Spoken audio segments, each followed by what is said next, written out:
مختلف تعویلیں گھڑی ہوئی تھیں، وہ ساری کی ساری جو تھیں وہ کھو گئیں۔ ناگزیر ہے کہ وہی آخرت میں سب سے بڑھ کر گھاٹے میں رہے وہ لوگ جو ایمان لائے اور جنہوں نے نیک عمل کیے اور اپنے رب ہی کے ہو کر رہے، تو یقیناً وہ جنتی لوگ ہیں اور جنت میں وہ ہمیشہ رہیں گے۔ ان دونوں فریقوں کی مثال ایسی ہے جیسے ایک آدمی تو ہو اندھا بہرا اور دوسرا ہو دیکھنے اور سننے والا۔ کیا یہ دونوں یکساں ہو سکتے ہیں؟ اندھا بہرا کن کو کہا گیا؟ مشرکوں کو اور کافروں کو۔ اور دیکھنے اور سننے والا کس کو کہا گیا؟ ایمان لانے والوں کو۔ کیا تم اس مثال سے کوئی سبق نہیں لیتے؟ اور ایسے ہی حالات تھے۔ اب یہاں سے جو ہے نبیوں اور بلکہ رسولوں کا سلسلہ شروع ہو گیا کہانیوں کا۔ ایسے ہی حالات تھے جب ہم نے نوح کو اس کی قوم کی طرف بھیجا۔ اس نے کہا میں تم لوگوں کو صاف صاف خبردار کرتا ہوں کہ اللہ کے سوا کسی کی بندگی نہ کرو، ورنہ مجھے اندیشہ ہے کہ تم پر ایک روز دردناک عذاب آئے گا۔ جواب میں اس کی قوم کے سردار جنہوں نے اس کی بات ماننے سے انکار کیا تھا بولے ہماری نظر میں تو تم اس کے سوا کچھ نہیں ہو کہ بس ایک انسان ہو ہم جیسے، اور ہم دیکھ رہے ہیں کہ ہماری قوم میں بس ان لوگوں نے جو ہمارے ہاں ارذال تھے بے سوچے سمجھے تمہاری پیروی اختیار کر لیا۔ رسول کی تعلیمات پر غریب لوگ کیوں ایمان لاتے ہیں جلدی سے؟ کیونکہ ان کو اپنی نجات نظر آتی ہے۔ اور امیر اور سردار لوگ کیوں ایمان نہیں لاتے؟ کیونکہ وہ ناجائز طریقے سے جو مال کما رہے ہوتے ہیں، نبی کی تعلیمات اس کے خلاف ہوتی ہیں۔ اگر وہ نبی کو مان لیں تو انہیں اپنا طرز زندگی بھی تبدیل کرنا پڑے اور اپنی سرداری کو چھوڑ کر اس کو اپنا سردار ماننا پڑے۔ ان دونوں وجوہات کی بنا پر وہ نبیوں اور رسولوں کا انکار کرتے ہیں، اور یہاں پہ تانا دے رہے ہیں کہ ہاں دیکھ لیا ہے تمہارے پاس کون لوگ آتے ہیں جو غلام اور مسکین اور فقیر قسم کے لوگ ہیں، وہ تمہاری محفل میں آتے ہیں، اور ہم کوئی چیز بھی ایسی نہیں پاتے جس میں تم لوگ ہم سے کچھ بڑے ہوئے ہو، بلکہ ہم تو تمہیں جھوٹا سمجھتے ہیں۔ اس نے کہا اے برادران قوم، ذرا سوچو تو صحیح کہ اگر میں اپنے رب کی طرف سے ایک کھلی شہادت پر قائم تھا اور پھر اس نے مجھ کو اپنی خاص رحمت سے بھی نواز دیا، مگر وہ تم کو نظر نہ آئی، تو آخر ہمارے پاس کیا ذریعہ ہے کہ تم ماننا نہ چاہو اور ہم زبردستی اس کو تمہارے سر پر چپیٹ دیں، لازم کر دیں۔ اور اے برادران قوم، میں اس کام پر تم سے کوئی مال نہیں مانگتا، میرا اجر تو اللہ کے ذمے ہے، اور میں ان لوگوں کو دھکے دینے سے بھی باز رہا جنہوں نے میری بات مانی ہے، وہ آپ ہی اپنے رب کے حضور جانے والے ہیں، مگر میں دیکھتا ہوں کہ تم لوگ جہالت برت رہے ہو۔ اور اے قوم، اگر میں ان لوگوں کو دھتکار دوں تو خدا کی پکڑ سے کون مجھے بچانے آئے گا؟ تم لوگوں کی سمجھ میں کیا اتنی بات بھی نہیں آتی؟ اور میں تم سے نہیں کہتا کہ میرے پاس اللہ کے خزانے ہیں، نہ یہ کہتا ہوں کہ میں غیب کا علم رکھتا ہوں، نہ یہ میرا دعویٰ ہے کہ میں فرشتہ ہوں، اور یہ بھی میں نہیں کہہ سکتا کہ جن لوگوں کو تمہاری آنکھیں حقارت سے دیکھتی ہیں انہیں اللہ نے کوئی بھلائی نہیں دی، ان کے نفس کا حال تو اللہ ہی بہتر جانتا ہے، اگر میں ایسا کہوں تو ظالم ہوں گا۔ تو یہاں پہ وہی تین باتیں جو ہم نے پہلے پڑھی ہیں نا، کہ اپنی فطرت میں بھی وہ اچھے تھے اور یہ ریکگنائز کیے جاتے تھے کہ ہاں بھئی وہ بڑا نیک شخص ہے۔ پھر دل نے گواہی دی کہ اس دنیا کا کوئی انجام ہونا چاہیے۔ اس کے اوپر پھر اللہ تعالیٰ کی طرف سے وحی بھی آ گئی، اور اس وحی کے بعد جب انہوں نے لوگوں کو اللہ کی طرف بلایا تو پھر لوگوں کا رویہ یہ تھا جو کہ ہم نے پڑھ لیا ہے، اور اس میں جو ہے ایک تانا تھا کہ ہاں تمہارے نزدیک فقیر قسم کے لوگ جو ہیں وہ آ کے بیٹھتے ہیں، کوئی عقل مند بندہ تمہاری محفل میں نہیں آتا۔ آخر کار ان لوگوں نے کہا کہ اے نوح، تم نے ہم سے جھگڑا کیا اور بہت کر لیا، اب تو بس وہ عذاب لے آؤ جس کی تم دھمکی دیتے ہو اگر سچے ہو۔ قرآن کیا کہتا ہے کہ انہوں نے 950 سال تک تبلیغ کی، تو آخر قوم نے کہا کہ بس کان پک گئے، جو عذاب عذاب عذاب سن کے لے آؤ وہ عذاب، تیار ہیں ہم اس کے لیے۔ نوح نے جواب دیا وہ تو اللہ ہی لائے گا اگر چاہے گا، اور تم اتنا بل بوتا نہیں رکھتے کہ اسے روک دو۔ اب اگر میں تمہاری کچھ خیر خواہی کرنا بھی چاہوں تو میری خیر خواہی تمہیں کوئی فائدہ نہیں دے سکتی، جبکہ اللہ ہی نے تمہیں بھٹکا دینے کا ارادہ کر لیا ہو۔ وہی تمہارا رب ہے اور اسی کی طرف تمہیں پلٹنا ہے۔ یعنی کہ اتنے سالوں صدیوں سے میں تمہیں نصیحت کر رہا ہوں، تمہارے دل ایسے بند ہو گئے ہیں کہ یہ اب اللہ کی طرف سے ہی بند ہو گئے ہیں، اور اب تم خیر کے قابل نہیں رہے۔ اور جہاں تک تم عذاب کا مطالبہ کرے ہو تو عذاب لانا میرے بس میں نہیں ہے۔ اب جب تم مرو گے تو اللہ کی طرف جاؤ گے اور پھر تمہیں ساری چیزیں جو ہیں وہ خود بخود پتہ لگ جائیں گی۔ اے محمد صلی اللہ علیہ وآلہ وسلم، کیا یہ لوگ کہتے ہیں کہ اس شخص نے یہ سب کچھ خود کر لیا ہے؟ ان سے کہو اگر میں نے یہ خود کھڑا ہے تو مجھ پر اپنے جرم کی ذمہ داری ہے، اور جو جرم تم کر رہے ہو اس کی ذمہ داری سے میں بری ہوں۔ اب یہاں پہ پھر بیچ میں نوح کا قصہ جو ہے اس کو روک کر مشرکین مکہ سے خطاب ہو رہا ہے۔ مشرکین مکہ کیا کہہ رہے تھے؟ آپ نے اس کو خود کھڑا ہے، تو اس کا جواب بھی اللہ تعالیٰ دے رہے ہیں کہ آپ کہیں کہ اگر میں نے کھڑا ہے تو اللہ تعالیٰ مجھے سزا دے گا، اور اگر یہ اللہ کی طرف سے ہے اور تم اس کو جھٹلاتے ہو تو پھر تمہیں سزا بھگتنی پڑے گی۔ اب نوح کا قصہ جو ہے وہ دوبارہ شروع ہو رہا ہے۔ نوح پر وحی کی گئی کہ تمہاری قوم میں سے جو لوگ ایمان لا چکے بس وہ لا چکے، اب کوئی ماننے والا نہیں ہے۔ ان کے کرتوتوں پر غم کھانا چھوڑو اور ہماری نگرانی میں ہماری وحی کے مطابق ایک کشتی بنانی شروع کر دو۔ یعنی کشتی بنانے کا ہنر کس نے سکھایا؟ اللہ تعالیٰ نے سکھایا۔ اور دیکھو جنہوں نے ظلم کیا ہے ان کے حق میں مجھ سے کوئی سفارش نہ کرنا، یہ سارے کے سارے اب ڈوبنے والے ہیں۔ نبی کی قوم بھی ان کی رشتہ دار ہی تھی، اور پھر ظاہر سافٹ کارنر ہوتا ہے اپنے کسی ماموں کے لیے، چچا کے لیے، کسی خالہ کے لیے یا پھوپھی کے لیے، لیکن یہاں پہ اللہ تعالیٰ نے کہا خبردار مجھ سے اپنے کسی رشتہ دار کے بارے میں کوئی گفتگو نہ کرنا۔ نوح کشتی بنا رہا تھا اور اس کی قوم کے سرداروں میں سے جو کوئی اس کے پاس سے گزرتا تھا وہ اس کا مذاق اڑاتا تھا۔ اس نے کہا اگر تم ہم پر ہنستے ہو تو ہم بھی تم پر ہنس رہے ہیں، ان قریب تمہیں خود معلوم ہو جائے گا کہ کس پر وہ عذاب آتا ہے جو اسے رسوا کر دے گا، اور کس پر وہ بلا ٹوٹ پڑتی ہے جو ٹالے نہ ٹلے گی۔ ہنستے کیوں تھے؟ کیونکہ یہ جو علاقہ تھا کسی سمندر کے پاس نہیں تھا، تو ہنستے تھے کہ دیکھو اس کا دماغ خراب ہو گیا، پانی کا سمندر کا دور دور تک پتہ نہیں، اور یہ جو ہے یہ کشتی بنا رہے ہیں۔ تو حضرت نوح نے جواب دیا ٹھیک ہے ہنس لو، تو کل ہم بھی تمہارے اوپر ہنسیں گے۔ یہاں تک کہ جب ہمارا حکم آ گیا اور وہ تندور ابل پڑا تو ہم نے کہا، یہ ایک طرح سے سمبل تھا کہ کسی گہرائی سے جب پانی ابلنا شروع کر دے تو تم سمجھ لو کہ اب عذاب آنا شروع ہو گیا ہے۔ تو اس وقت پھر کیا کرنا کہ ہر قسم کے جانوروں کا ایک ایک جوڑا کشتی میں رکھ لو، اور اپنے گھر والوں کو بھی سوائے ان اشخاص کے جن کی نشاندہی پہلے کی جا چکی ہے اس میں سوار کرا دو، اور ان لوگوں کو بھی بٹھا لو جو ایمان لائے ہیں۔ تو جب تندور ابل پڑے تو جانوروں کے جوڑے کشتی میں رکھو، اور جو تم پر ایمان لائے ہیں ان کو بھی کشتی میں بٹھاؤ، اور اپنے گھر والوں کو بھی، لیکن وہ گھر والے جو ایمان لائے ہیں، ان کو نہیں جو آپ کو نہیں مانتے۔ اور تھوڑے ہی لوگ تھے جو نوح کے ساتھ ایمان لائے تھے۔ نوح نے کہا سوار ہو جاؤ، اس میں اللہ ہی کے نام سے ہے، اس کا چلنا بھی اور اس کا ٹھہرنا بھی، میرا رب بڑا غفور اور رحیم ہے۔ کشتی ان لوگوں کو لیے چلی جا رہی تھی اور ایک ایک موج پہاڑ کی طرح اٹھ رہی تھی۔ نوح کا بیٹا دور فاصلے پر تھا۔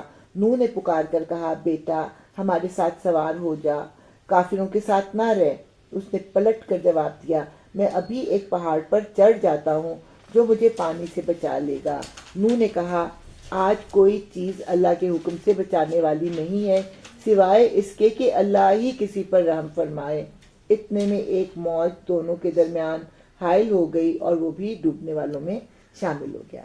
یعنی باپ نے بلایا لیکن اس نے پھر تکبر کا رویہ جو تھا وہ شو کیا، اور کہا نوح نے کہ آج صرف وہی بچے گا جس کو اللہ تعالیٰ بچانا چاہے گا، اور باقی لوگوں کو مرنے سے کوئی نہیں روک سکتا۔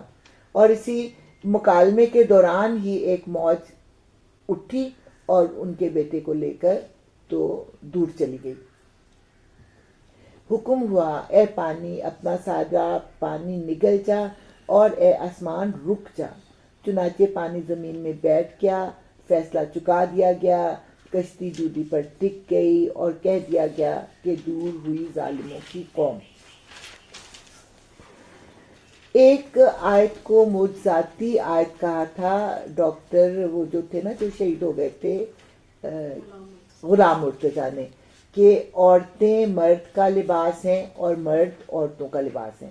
اسی طرح اس کو بھی جو ہے ایک معجزاتی آیت کہا گیا ہے، کہ کہا گیا وَقِيلَ يَا أَرْضُ ابْلَعِي مَاءَكِ وَيَا اقلعی، کہ اے زمین پانی پی جا اور اے آسمان تھم جا۔ یعنی زمین جو تھی وہ پانی اگلتی جا رہی تھی اور اوپر سے آسمان جو تھا وہ پانی برساتا جا رہا تھا۔ پھر جب ساری قوم ہلاک ہو گئی تو اللہ تعالیٰ نے کہا کہ اب یہ پانی جائے کہاں؟ تو اللہ تعالیٰ نے بادل سے کہا کہ پانی برسانا روک دے اور اے زمین جتنا بھی پانی تیرے اوپر جمع ہے اس کو تو پی جا۔ کشتی جودی پر ٹک گئی۔ جودی پہاڑ جو ہے نا وہ ٹرکی میں ہے، اور عام طور پہ افواہیں اڑتی رہتی ہیں کہ جب متلا صاف ہوتا ہے تو وہاں پہ تختے پائے جاتے ہیں کشتی کی، مطلب بڑے بڑے لکڑی کے تختے پائے جاتے ہیں۔ سوال یہ پیدا ہوتا ہے کہ پہاڑ کی چوٹی پر لکڑی کے تختے کہاں سے آئے؟ تو پھر یہ کہا جاتا ہے کہ یہ حضرت نوح کی کشتی کے جو ہیں وہ تختے وہاں پہ ہیں۔ اور کہہ دیا گیا کہ دور ہوئی ظالموں کی قوم۔ نوح نے اپنے رب کو پکارا، کہا ہے اے رب میرا بیٹا میرے گھر والوں میں سے ہے اور تیرا وعدہ سچا ہے اور تو سب حاکموں سے بڑا اور بہتر حاکم ہے۔ جواب میں ارشاد ہوا اے نوح وہ تیرے گھر والوں میں سے نہیں ہے، وہ تو ایک بگڑا ہوا کام ہے، لہٰذا تو اس بات کی مجھ سے درخواست نہ کر جس کی حقیقت تو نہیں جانتا۔ میں تجھے نصیحت کرتا ہوں کہ اپنے آپ کو جاہلوں کی طرح نہ بنا لے۔ اس آیت کا یہ ترجمہ کرنا کہ وہ نوح کا بیٹا نہیں تھا، یعنی کہ کیا کہوں کہ ولد الزنا تھا، لیکن ایک بات یاد رکھیں کہ کسی نبی اور رسول کی بیوی کافر اور مشرک اور سب کچھ ہو سکتی ہے لیکن وہ بد کردار نہیں ہو سکتی۔ ایسا نہیں ہو سکتا کہ کسی کی اولاد کو وہ نبی اور رسول کی اولاد قرار دے، تو یہ بات نہیں تھی۔ تو یہاں پہ اللہ نے کیوں کہا کہ وہ تیرے میں سے نہیں ہے؟ مثال کے طور پر میرے ہاتھ میں انفیکشن ہوتی ہے اور ڈاکٹر کہتے ہیں کہ اس کو کاٹنا پڑے گا، ڈاکٹر جب کاٹنے لگتا تو میں کہتی ہوں ڈاکٹر صاحب میرا ہاتھ، کہتے ہیں نہیں یہ تیرا ہاتھ نہیں ہے، یہ تو ایک سڑی ہوئی چیز ہے، اگر تو نے اس کو نہ اتارا تو تیرا پورا بازو جو ہے وہ کاٹنا پڑے گا۔ اس سینس میں کہ وہ ایک بگڑی ہوئی چیز ہے جو تیرے لیے خرابی کا باعث ہوتی، تو اس کا مر جانا ہی اچھا تھا، اور تو میرے ساتھ جاہلوں کی سی باتیں نہ کر، اور میں تجھے پہلے ہی نصیحت کر چکا تھا کہ اپنے گھر والوں کے بارے میں مجھ سے کوئی سفارش نہ کرنا۔ نوح نے فوراً عرض کیا اے میرے رب میں تیری پناہ مانگتا ہوں اس سے کہ وہ چیز تجھ سے مانگوں جس کا مجھے علم نہیں، اگر تو نے مجھے معاف نہ کیا اور رحم نہ کیا تو میں برباد ہو جاؤں گا۔ تو فوری طور پہ حضرت نوح نے اللہ تعالیٰ سے اس فرمائش پر معافی مانگ لی۔ حکم ہوا اے نوح اتر جا، ہماری طرف سے سلامتی اور برکتیں ہیں تجھ پر اور ان گروہوں پر جو تیرے ساتھ ہیں، اور کچھ گروہ ایسے بھی ہیں جن کو ہم کچھ مدت سامان زندگی بخشیں گے، پھر انہیں ہماری طرف سے دردناک عذاب پہنچے گا۔ اب یہاں پہ اللہ تعالیٰ نے بتا دیا کہ فوری طور پر اے نوح تیرے ساتھ جو لوگ ہیں وہ ایک پاکیزہ زندگی گزاریں گے، لیکن وقت کے ساتھ ساتھ جب آبادی میں اضافہ ہوگا تو اس میں پھر ایسے لوگ بھی آ جائیں گے جو زمین پر برائیاں پھیلائیں، اور جب برائیاں بہت زیادہ پھیل جائیں گی تو میں پھر ان کو ہلاک کر دوں گا۔ اے محمد صلی اللہ علیہ وآلہ وسلم یہ غیب کی خبریں ہیں جو ہم تمہاری طرف وحی کر رہے ہیں، اس سے پہلے نہ تم ان کو جانتے تھے اور نہ تمہاری قوم، بس صبر کرو، انجام کار متقیوں ہی کے حق میں بہتر ہے۔ اور عاد کی طرف 7 واقعات آئیں گے، ابھی ہم نے نوح کا واقعہ پڑھا ہے، اب حضرت عاد کا واقعہ ہے۔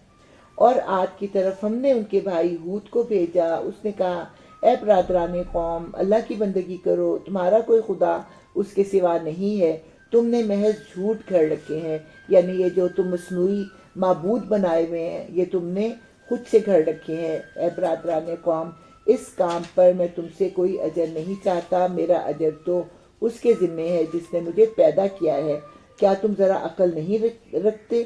اور اے میری قوم کے لوگوں، اپنے رب سے معافی چاہو، پھر اس کی طرف پلٹو، وہ تم پر آسمان کے دہانے کھول دے گا اور تمہاری موجودہ قوت پر مزید قوت کا اضافہ کرے گا، مجرموں کی طرح منہ نہ پھیرو۔ اس کی طرف پلٹو کا مطلب یہ کہ توبہ استغفار کرو، اپنے اعمال کو درست کرو۔ اگر تم ایسا کرو گے تو اللہ تعالیٰ آسمان سے کے دہانے کھول دے گا، یعنی خوب بارشیں برسائے گا، خوب فصلیں اگائے گا، اور اس کے ساتھ تمہاری موجودہ قوت۔ قوم عاد سے بڑھ کر لمبے چوڑے جو تھے کوئی پیدا نہیں ہوئے، اتنے لمبے چوڑے، اتنے ذہین اور اتنے جینس قسم کے وہ لوگ تھے، اور بہت فنکار تھے اور بہت صنعت کار تھے۔ تو اس بات کو بتایا جا رہا ہے کہ اللہ تعالیٰ نے ابھی بھی تمہیں جسمانی اور ذہنی صلاحیتیں بہت زیادہ دی ہیں، لیکن اگر تم اللہ کی طرف رجوع کرو گے تو اللہ تعالیٰ تمہاری اس قوت میں اور زیادہ اضافہ کرے گا، اور مجرموں کی طرح منہ نہ پھیرو کہ اس کا انکار نہ کرو۔ انہوں نے جواب دیا، اے ہود، تو ہمارے پاس کوئی صریح شہادت لے کر نہیں آیا ہے، اور تیرے کہنے سے ہم اپنے معبودوں کو نہیں چھوڑ سکتے، اور تجھ پر ہم ایمان لانے والے نہیں ہیں۔ ہم تو یہ سمجھتے ہیں کہ تیرے اوپر ہمارے معبودوں میں سے کسی کی مار پڑ گئی ہے۔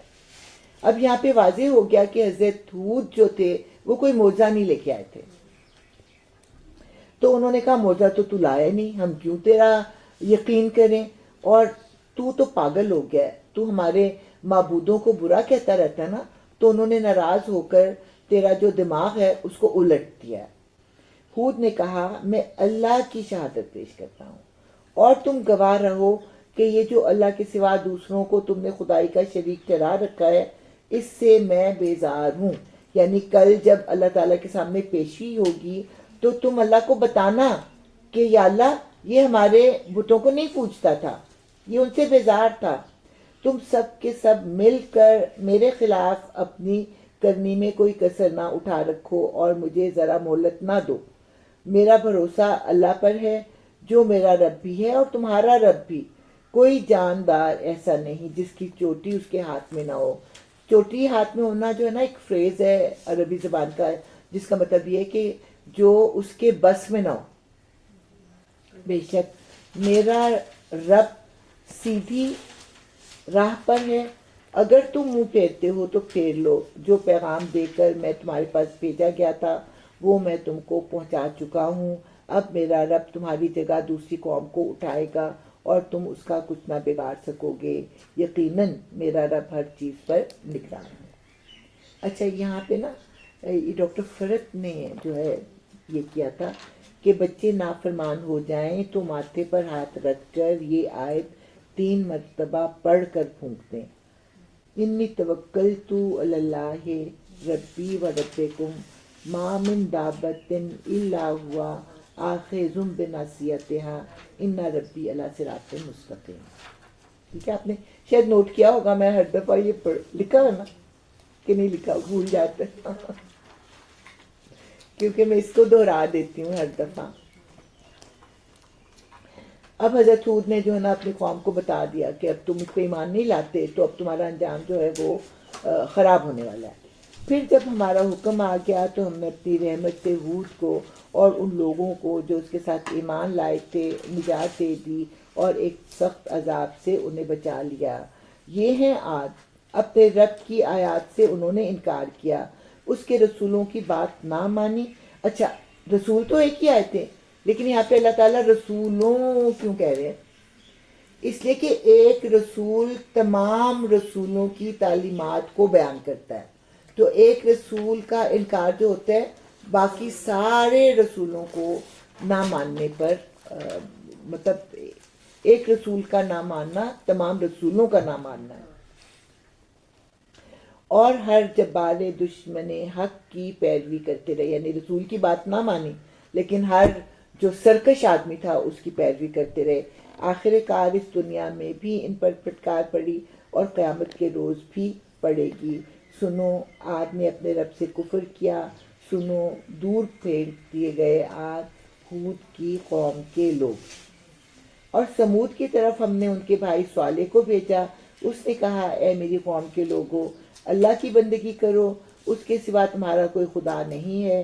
وہی ہے جس نے تم کو زمین سے پیدا کیا ہے اور یہاں تم کو بسایا ہے، لہٰذا تم اسے معافی چاہو اور اس کی طرف پلٹ آؤ.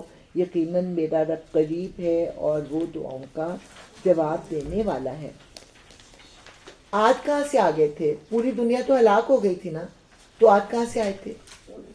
عاد وہ لوگ تھے جو حضرت نوح کی کشتی میں سوار تھے. وقت گزرنے کے ساتھ اللہ تعالیٰ نے ان کو اتنی برکت دی کہ انہوں نے اس وقت کی دنیا کو آباد کیا. اب جب عاد آباد ہوئے ہیں، ہلاک ہوئے ہیں، تو کچھ لوگ بچ گئے تھے نا حضرت ہود کے ساتھ. ان لوگوں کو اللہ تعالیٰ نے بچایا اور پھر ان کو اتنی برکت دی کہ پھر اب وہ لوگ دنیا کو آباد کرنے لگے. کس قوم کے نام سے؟ قوم صالح یا سمود کے نام سے.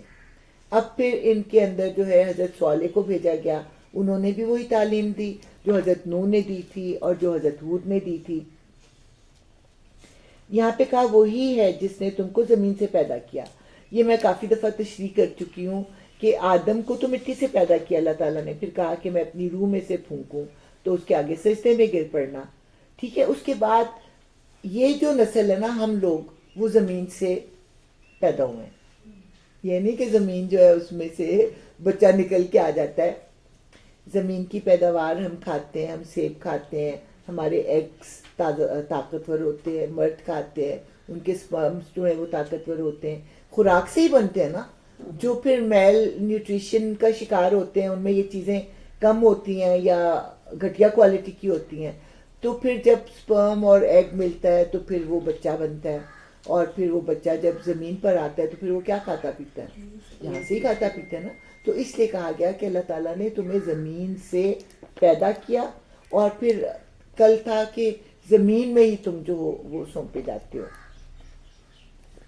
وہی ہے جس نے تم کو زمین سے پیدا کیا ہے اور یہاں تم کو بسایا ہے، لہٰذا تم اس سے معافی چاہو یعنی اللہ سے اور اس کی طرف پلٹ آؤ، تو یقیناً میرا رب قریب ہے اور وہ دعاؤں کا جواب دینے والا ہے.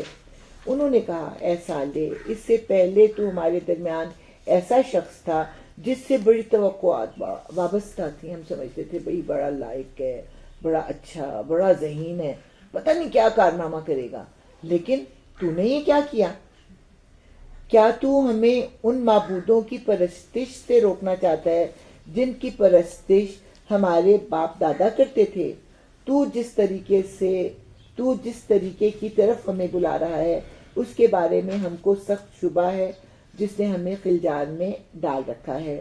صالح نے کہا اے برادران قوم، تم نے کچھ اس بات پر بھی غور کیا کہ اگر میں اپنے رب کی طرف سے ایک صاف شہادت رکھتا تھا اور پھر اس نے اپنی رحمت سے بھی مجھ کو نواز دیا، تو اس کے بعد اللہ کی پکڑ سے مجھے کون بچائے گا اگر میں اس کی نافرمانی کروں؟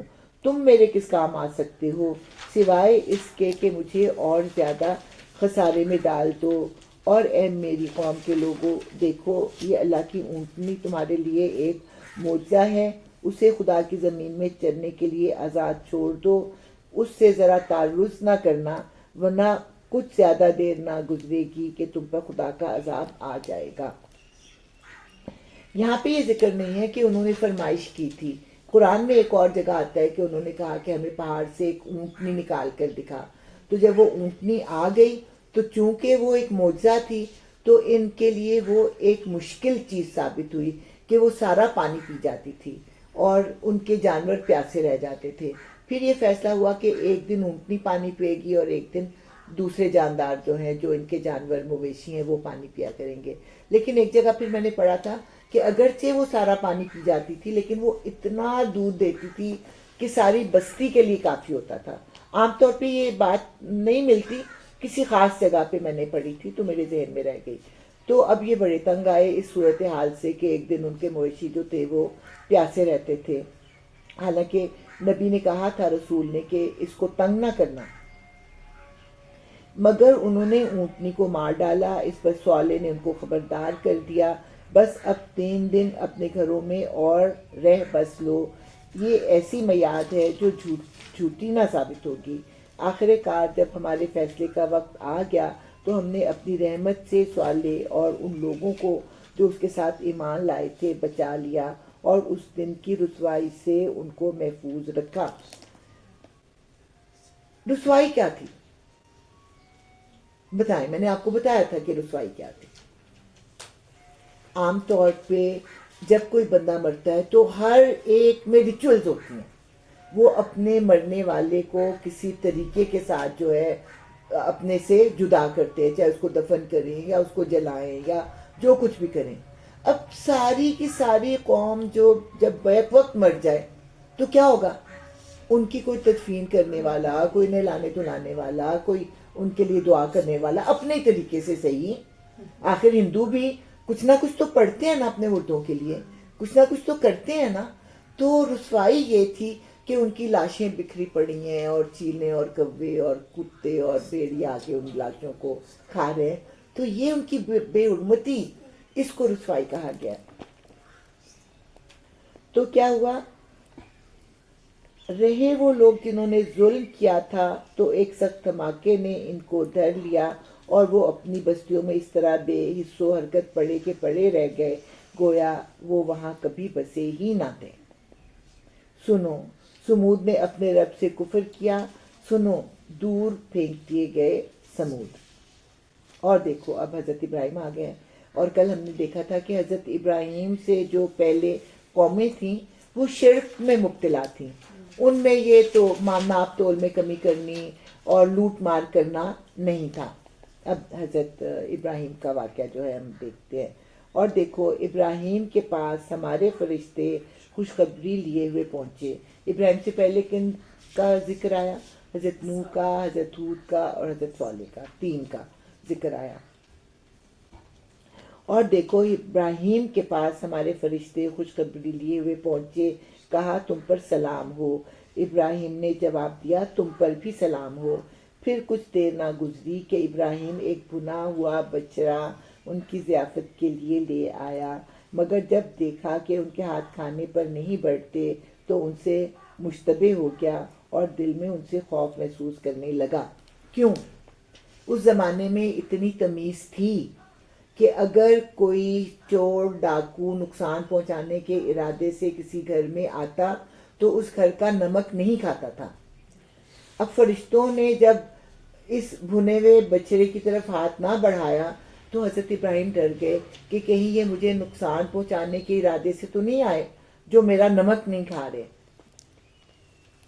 اس لیے ان کے دل میں خوف بھی آیا۔ انہوں نے کہا ڈرو نہیں، ہم تو لوط کی قوم کی طرف بھیجے گئے ہیں۔ ابراہیم کی بیوی بھی کھڑی ہوئی تھی، یہ سن کر وہ ہنس دی۔ اس میں ہنسنے کی کیا بات تھی؟ ہنسنے کی بات تھی کہ خوف کی فضا پھیل گئی نا، کہ ان کی دعوت کی جا رہی ہے اور وہ دعوت قبول نہیں کر رہے ہیں، نہ کچھ کھا رہے ہیں نہ کچھ پی رہے ہیں، تو سارے لوگ گھبرا گئے کہ کہیں ابھی یہ ہمارے اوپر حملہ تو نہیں کر دیں گے۔ لیکن جب انہوں نے کہا کہ ہم تو لوط کی طرف جا رہے ہیں تو ایک دم ریلیکس ہوئی اور وہ ہنس پڑی۔ پھر ہم نے اس کو اسحاق کی اور اسحاق کے بعد یعقوب کی خوشخبری دی۔ وہ بولی ہائے میری کم بختی، کیا اب میرے ہاں اولاد ہوگی جب کہ میں بڑھیا پھونس ہو گئی اور یہ میرے میاں بھی بوڑھے ہو چکے ہیں؟ یہ تو بڑی عجیب بات ہے۔ فرشتوں نے کہا اللہ کے حکم پر تعجب کرتی ہو؟ ابراہیم کے گھر والوں، تم لوگوں پر تو اللہ کی رحمتیں اور اس کی برکتیں ہیں، اور یقیناً اللہ نہایت قابل تعریف اور بڑی شان والا ہے۔ تو لوط کے پاس جانے سے پہلے وہ حضرت ابراہیم کو، حالانکہ حضرت ابراہیم کی اولاد تو تھی، ایک تو یہ حضرت اسماعیل ہی تھے، اور اس کے علاوہ جیسے ہم نے پڑھا کہ ان کی ایک بیوی تھی قطورہ، قطورہ سے ان کے کئی بچے تھے، اور ان میں سے ایک مدیان تھا، مدیان کے نام پر پھر وہ بستی آباد ہوئی مدین، جس میں کہ حضرت شعیب تھے جن کا قصہ ہم نے کل پڑھا تھا، کل یا پرسوں پڑھا تھا، 9ویں سپارے میں، 8ویں اور 9ویں سپارے میں پڑھا تھا۔ تو یہاں پہ پھر اصل خوشخبری کس کے لیے تھی؟ حضرت سارہ کے لیے تھی۔ تو انہوں نے کہا میں جوانی میں اولاد پیدا نہیں کر سکی تو اب اس بڑھاپے میں اولاد پیدا کروں گی، اور یہ میرے میاں یہ بھی بوڑھے ہو گئے ہیں۔ تو فرشتوں نے کہا کہ اللہ تعالیٰ کی بڑی رحمتیں اور برکتیں ہیں تمہارے اوپر، تو ایسا ہی ہوگا جیسے کہ اللہ تعالیٰ چاہتا ہے۔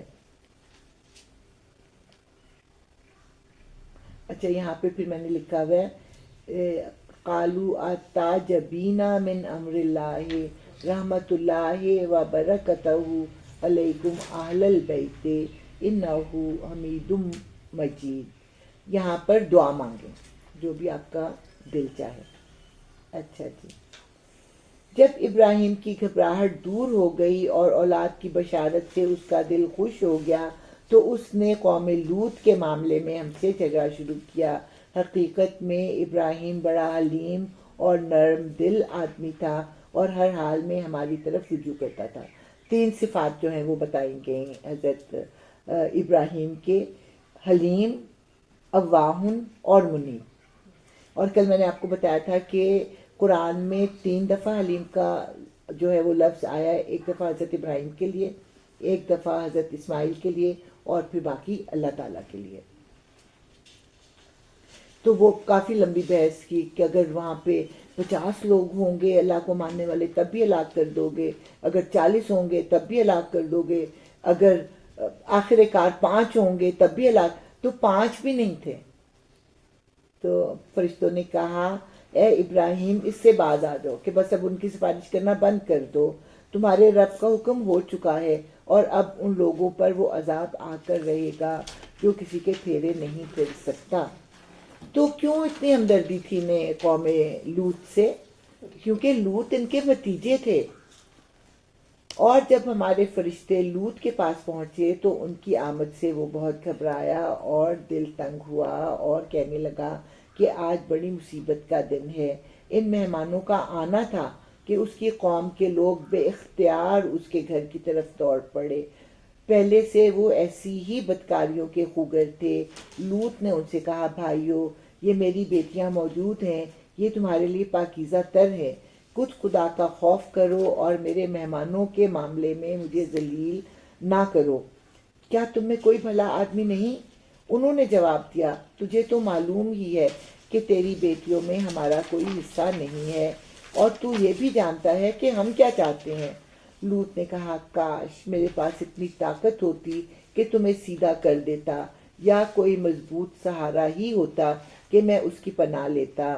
تب فرشتوں نے اس سے کہا اے لوط ہم تیرے رب کے بھیجے ہوئے فرشتے ہیں، یہ لوگ تیرا کچھ نہ بگاڑ سکیں گے، بس تو کچھ رات رہے اپنے اہل و عیال کو لے کر نکل جا، اور دیکھو تم میں سے کوئی شخص پیچھے پلٹ کر نہ دیکھے، مگر تیری بیوی ساتھ نہیں جائے گی، کیونکہ اس پر بھی وہی کچھ گزرنے والا ہے جو ان لوگوں پر گزرنا ہے۔ ان کی تباہی کے لیے صبح کا وقت مقرر ہے، صبح ہوتے اب دیر ہی کتنی ہے۔ یہ نوجوان خوبصورت لڑکوں کی شکل میں آئے تھے، اور قوم لوط جو تھی وہ ہومو سیکسولیٹی میں مبتلا تھی، اور اس کے ساتھ ساتھ راستوں پر بھی بیٹھا کرتے تھے، مسافروں کو بھی وہ لوٹتے تھے۔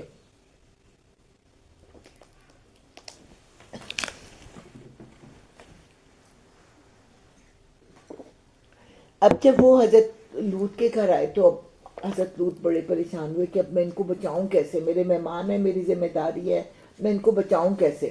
اور لوگ جو تھے وہ تو خوشیاں مناتے ہوئے آئے، کیونکہ لوط کی بیوی نے اوپر جھنڈا گاڑ دیا تھا کہ ہمارے گھر مہمان آئے ہوئے ہیں۔ اور پھر حضرت لوط نے کہا کہ دیکھو یہ جو بستی کی بیٹیاں ہیں نا، بستی کی خواتین میری بیٹیاں ہیں، ان سے شادیاں کرو اور ان کے ساتھ ایک پاکیزہ زندگی گزارو۔ تو آگے سے ڈٹائی سے جواب دیتے ہیں کہ تجھے پتہ ہے کہ ہم کیا چاہتے ہیں، ہمیں نہیں چاہیے تیری بیٹیاں چیٹیاں، ہمیں بیویاں چیٹیاں نہیں چاہیے، ہمیں وہ چاہیے جو تیرے پاس ہے۔ تو وہ گھبرا گئے اور بھی زیادہ۔ تب فرشتوں نے تسلی دی، کیونکہ وہ تو ان کو انسان ہی سمجھ رہے تھے نا۔ تو فرشتوں نے پھر بتایا کہ ہم فرشتے ہیں اور ان کی آزمائش کے لیے آئے ہیں، آپ گھبرائیں نہیں، اور صبح ہوتے ہی یہ لوگ تو ہلاک ہو جائیں گے، آپ صبح سے پہلے پہلے اپنے گھر والوں کو لے کے نکل جائیں، لیکن آپ کی بیوی کے ساتھ بھی وہی کچھ ہوگا جو کہ اس کی قوم کے ساتھ ہوگا۔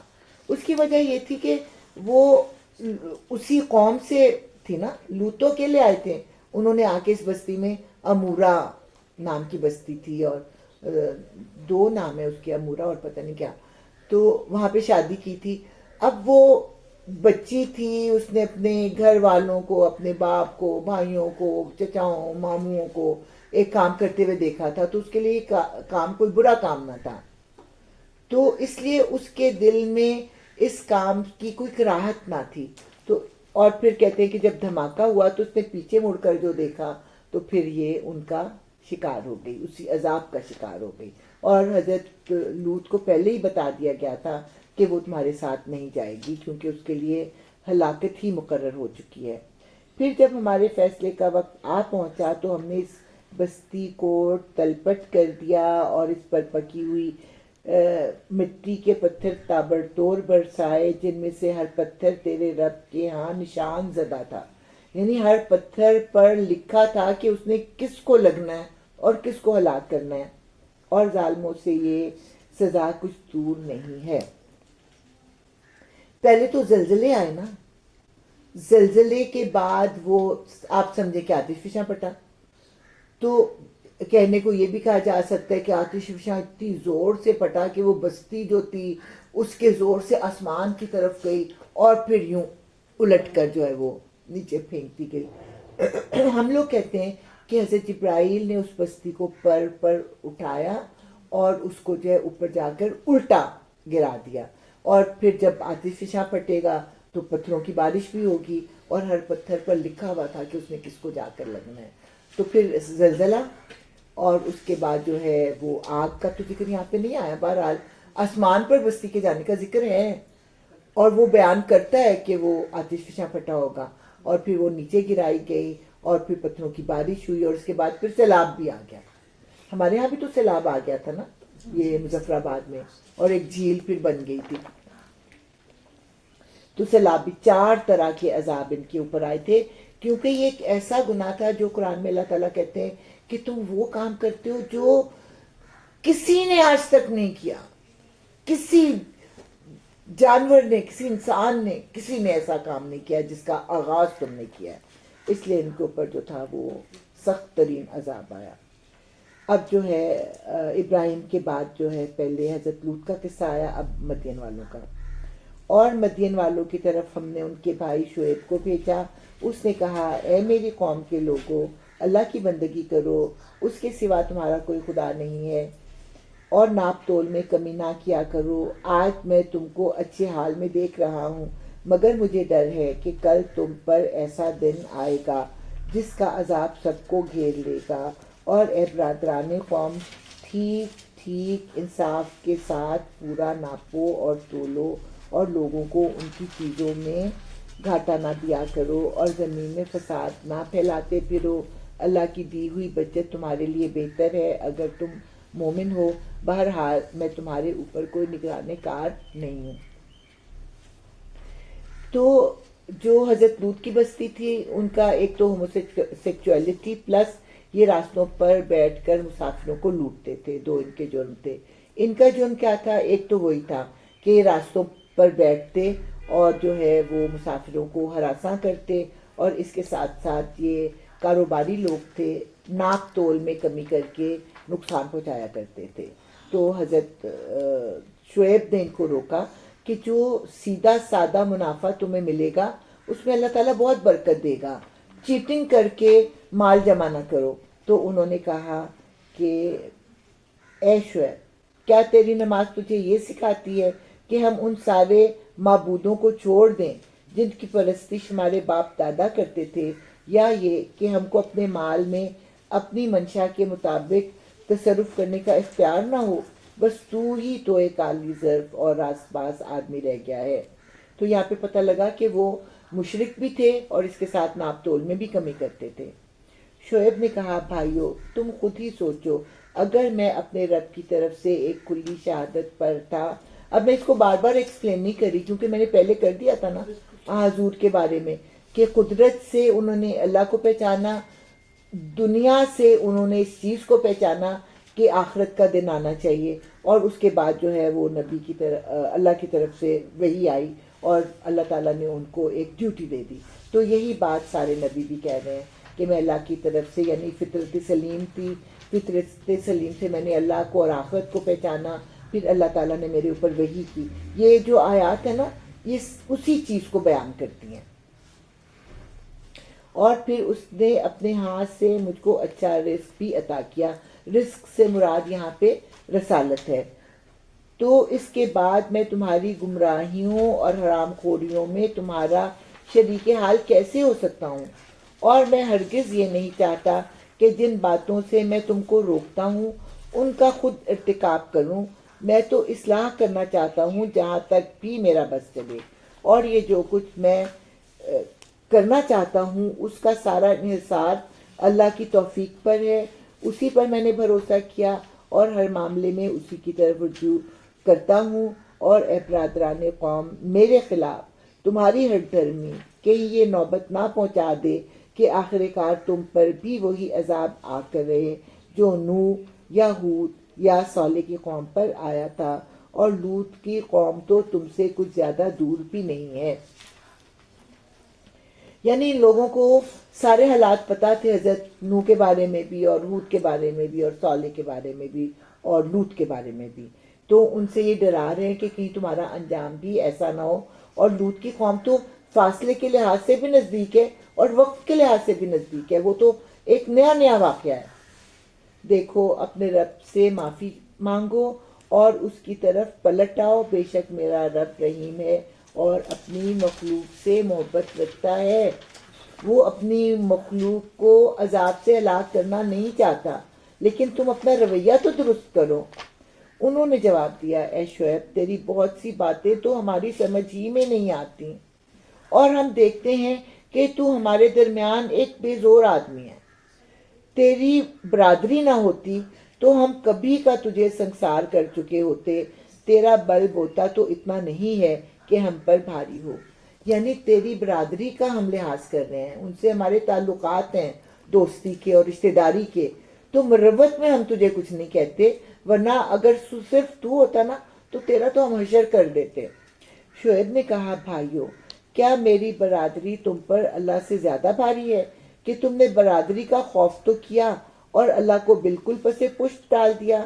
جان رکھو جو کچھ تم کر رہے ہو وہ اللہ کی گرفت سے باہر نہیں ہے۔ اے میری قوم کے لوگوں، تم اپنے طریقے پر کام کیے جاؤ اور میں اپنے طریقے پر، یعنی تم جو حرام کاریاں کر رہے ہو، لوگوں کے مال میں بے ایمانی کر رہے ہو، جو تم مسافروں کو تنگ کر رہے ہو تو کرتے جاؤ، اور میں بھی اپنی ڈیوٹی جو ہے انجام دیتا جاؤں گا کہ میں لوگوں کو اللہ تعالیٰ کی طرف بلاتا رہوں گا۔ جلدی ہی تمہیں معلوم ہو جائے گا کس پر ذلت کا عذاب آتا ہے اور کون جھوٹا ہے۔ تم بھی انتظار کرو، میں بھی تمہارے ساتھ چشم برا ہوں۔ آخر کار جب ہمارے فیصلے کا وقت آ گیا تو ہم نے اپنی رحمت سے شعیب اور اس کے ساتھی مومنوں کو بچا لیا، اور جن لوگوں نے ظلم کیا تھا ان کو ایک سخت دھماکے نے ایسا پکڑا کہ وہ اپنی بستیوں میں بے حس و حرکت پڑے کے پڑے رہ گئے، گویا وہ کبھی وہاں رہے بسے ہی نہ تھے۔ سنو، مدین والے بھی دور پھینک دیے گئے جس طرح سمود پھینکے گئے تھے، اور موسیٰ کو ہم نے اپنی نشانیوں اور کھلی کھلی سند معمولیت کے ساتھ فرعون اور اس کے ایان سلطنت کی طرف بھیجا، مگر انہوں نے فرعون کے حکم کی پیروی کی، موسیٰ کی بات نہیں مانی، حالانکہ فرعون کا حکم راستی پر نہ تھا۔ قیامت کے روز وہ اپنی قوم کے آگے آگے ہوگا اور اپنی پیشوائی میں انہیں دوزخ کی طرف لے جائے گا۔ کیسی بدتر جائے ورود ہے جس پر کوئی پہنچے، اور ان لوگوں پر دنیا میں بھی لعنت پڑی اور قیامت کے روز بھی پڑے گی۔ کیسا برا صلہ ہے یہ جو کسی کو ملے۔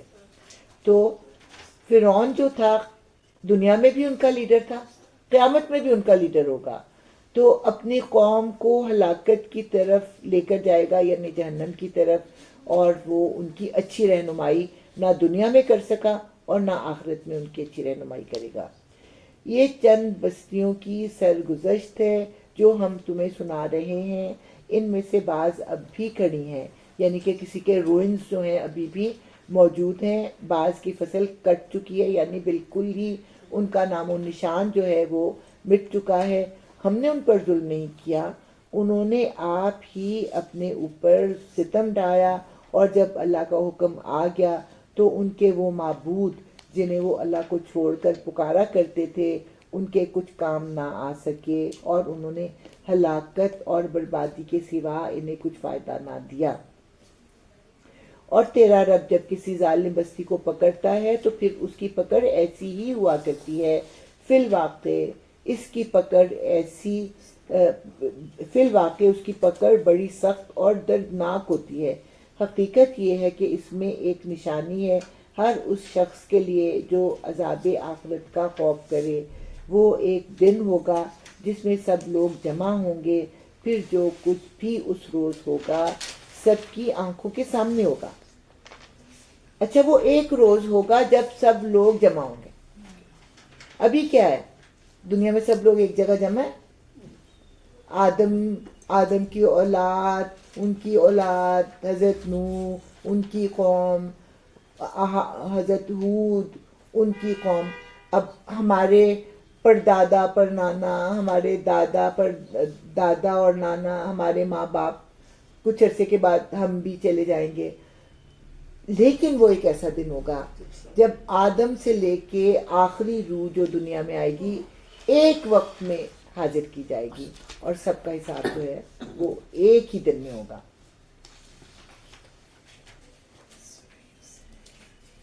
پھر جو کچھ بھی اس روز ہوگا سب کی نگاہوں کے سامنے ہوگا۔ ہم اس کے لانے میں کچھ بہت زیادہ تاخیر نہیں کر رہے ہیں۔ ہمیں لگتا ہے نا کہ ابھی تک قیامت ہی نہیں آئی، لیکن اللہ تعالیٰ قیامت کیا کہتے ہیں قرآن میں؟ اللہ تعالیٰ کا ایک دن ہمارے 1000 سال کے برابر ہوتا ہے۔ تو ہمارے 100 سال جو ہیں وہ اللہ تعالیٰ کے آگے تو کچھ لمحے ہوں گے نا، کچھ سیکنڈز ہوں گے۔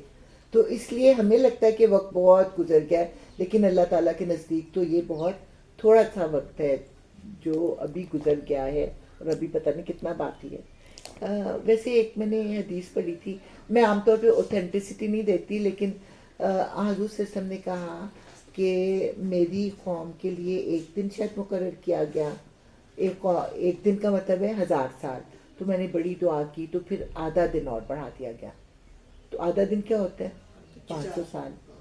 تو اب کتنے 1500 سال گزر چکے ہیں نا، تو اب جو ہے وہ قیامت ہمیں لگتا ہے کہ آنے والی ہے۔ آثار بھی تقریباً ایسے ہی ہیں، لیکن ابھی حضرت عیسیٰ بھی نہیں آئے، اور ابھی دجال تو آ ہی چکا ہے مختلف ضروری نہیں کہ دجال جو ہے وہی ایک آنکھ، جیسے یہ ڈاکٹر اسرار کہتے ہیں کہ وہ یہ جو ہے نا کیمرہ، یہ سارا کچھ جو ہے کس سے ہے؟ کیمرے سے ہی ہے نا۔ تو وہ ہاں ہر چیز میں کیمرہ نا، ہر چیز میں کیمرہ، کیمرے کے اوپر دنیا جو چل رہی ہے، تو اس کی جو ایک آنکھ ہے نا وہ کیمرے کی آنکھ ہے، اور اس کے جو پیغامات ہیں وہ پھیل رہے ہیں۔ بہرحال ہم اس پہ بحث نہیں کرتے، آگے چلتے ہیں۔ ابھی حضرت سورہ یوسف 50 سال کا عرصہ ہوگا جی، اگر ہوا بھی تو 40-50 سال کا ہی عرصہ ہوگا مشکل سے۔ اللہ بہتر جانتا ہے۔ چلیں، اللہ بہتر۔ ہم اس کے لانے میں کچھ بہت زیادہ تاخیر نہیں کر رہے ہیں، بس ایک گنی چنی مدت اس کے لیے مقرر ہے۔ جب وہ آئے گا تو کسی کو بات کرنے کی مجال نہ ہوگی الا یہ کہ خدا کی اجازت سے کچھ عرض کرے۔ پھر کچھ لوگ اس روز بدبخت ہوں گے اور کچھ نیک بخت۔ جو بدبخت ہوں گے وہ دوزخ میں جائیں گے، جہاں گرمی اور پیاس کی شدت سے وہ ہانپیں گے اور پھنکارے ماریں گے، اور اسی حالت میں وہ ہمیشہ رہیں گے جب تک کہ زمین و آسمان قائم ہیں، الا یہ کہ تیرا رب کچھ اور چاہے۔ بے شک تیرا رب پورا اختیار رکھتا ہے کہ جو چاہے کرے۔ رہے وہ لوگ جو نیک بخت نکلیں گے تو وہ جنت میں جائیں گے اور وہاں ہمیشہ رہیں گے جب تک زمین و آسمان قائم ہیں، الا یہ کہ تیرا رب کچھ اور چاہے۔ ایسی بخشش ان کو ملے گی جس کا سلسلہ کبھی منقطع نہ ہوگا۔ بس اے نبی صلی اللہ علیہ وآلہ وسلم، تو ان معبودوں کی طرف سے کسی شک میں نہ رہ جن کی یہ لوگ عبادت کر رہے ہیں۔ اب آپ آ جائیں ذہنی طور پر مکہ میں، اور یہ خطاب کس سے؟ حضور صلی اللہ علیہ وسلم سے، اور ان کو کیا کہا جا رہا ہے کہ یہ مشرک جن معبودوں کو، بتوں کو پوجتے ہیں، آپ ان کی پرواہ نہ کریں، یہ تو بس لکیر کے فقیر بنے ہوئے ہیں، اسی طرح پوجا پاٹ کیے جا رہے ہیں جس طرح پہلے ان کے باپ دادا کرتے تھے، اور ہم ان کا حصہ انہیں بھرپور دیں گے بغیر اس کے کہ اس میں کچھ کاٹ کسر ہو۔ ہم اس سے پہلے موسیٰ کو بھی کتاب دے چکے ہیں اور اس کے بارے میں بھی اختلاف کیا گیا تھا، جس طرح آج اس کتاب یعنی قرآن کے بارے میں کیا جا رہا ہے جو تمہیں دی گئی ہے۔ اگر تیرے رب کی طرف سے ایک بات پہلے ہی طے نہ کر دی گئی ہوتی تو ان اختلاف کرنے والوں کے درمیان کبھی کا فیصلہ چکا دیا گیا ہوتا۔ یہ واقعہ ہے کہ یہ لوگ اس کی طرف سے شک و خلجان میں پڑے ہوئے ہیں، اور یہ بھی واقعہ ہے کہ تیرا رب انہیں ان کے اعمال کا پورا پورا بدلہ دے کر رہے گا، یقیناً وہ ان کی سب حرکتوں سے باخبر ہے۔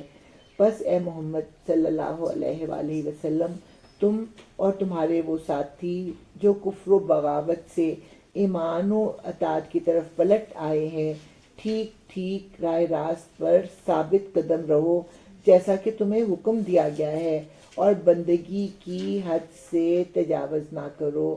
جو کچھ تم کر رہے ہو اس پر تمہارا رب نگاہ رکھتا ہے۔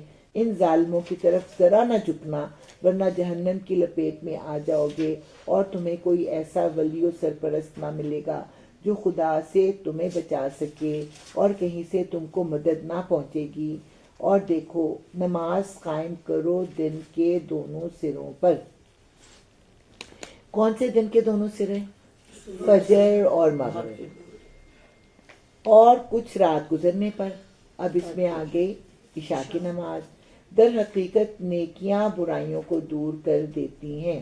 اچھا، دونوں کا ذکر ٹھہر جائے نا، دونوں کا ذکر قرآن کی آیت میں نہیں ہے، صرف یہ ذکر ہے کہ کناروں پر، تو 3 کنارے ہوتے ہیں نا، ایک یہ کنارہ جہاں سے سورج شروع ہوا، پھر یہ ٹاپ تک پہنچا، ٹاپ سے جب نیچے آئے گا تو یہ بھی ایک کنارے تک پہنچ کے نیچے آیا نا، اور پھر وہ جو ہے مغرب کی طرف چلا جائے گا، تو پھر اس میں ظہر کی نماز بھی آ گئی، ٹھیک ہے، بس عصر کی نماز بھی رہ گئی، فجر اور مغرب اور عشاء اور ظہر اور عصر کی رہ درمیانی نماز کا ذکر ہو چکا ہے جی، سورہ بقرہ نماز وسط۔ اچھا، اب یہاں پہ کیا کہتے ہیں؟ در حقیقت نیکیاں برائیوں کو دور کر دیتی ہیں۔ یہ ایک یاد دہانی ہے ان لوگوں کے لیے جو خدا کو یاد رکھنے والے ہیں۔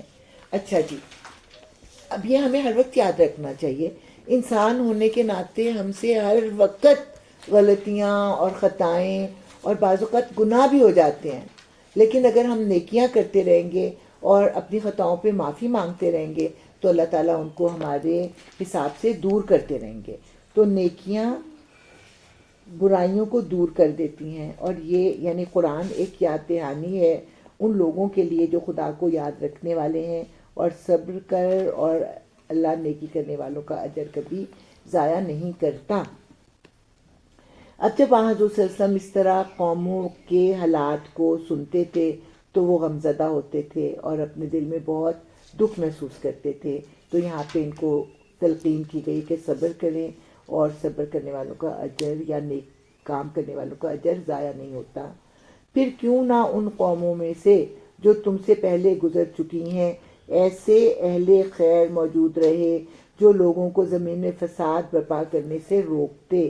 ایسے لوگ نکلے بھی تو بہت کم جن کو ہم نے ان قوموں میں سے بچا لیا، ورنہ ظالم لوگ تو انہی مزوں کے پیچھے پڑے رہے جن کے سامان انہیں فراوانی کے ساتھ دیے گئے تھے، اور وہ مجرم بن کر رہے۔